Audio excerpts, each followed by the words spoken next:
Այդ քաղաքականության տրամաբանության մեջ երբեք չի եղել, որ մենք Ռուսաստանի Դաշնություն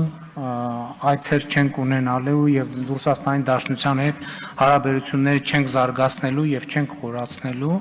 Ինձ համար ճիշտն ասած այդքան էլ հասկանալի չեն այդ մեկնաբանությունները, որովհետեւ բացի իհարկե միջոցառումը շատ կարեւոր է,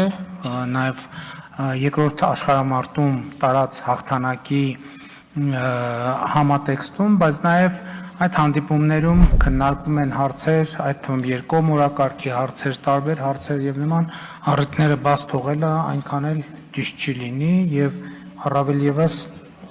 ես չեմ կարծում, թե այդ քննադատությունները տեղին կամ եթե քննադատություններ թե դիտարկումներ։ Դե գիտեք, միջոցառումը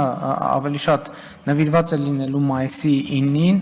այսինքն նկատի ունեմ դա ինչ որ առումով ֆորմալ գագաթնաժողով չէ, որ շփումներ կլինեն, բայց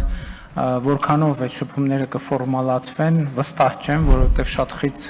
խիտ գրաֆիկ է եւ այդ խիտ գրաֆիկի պայմաններում ենք աշխատելու։ Բայց որ շփումներ կլինեն, կարծում եմ ակնհայտ է։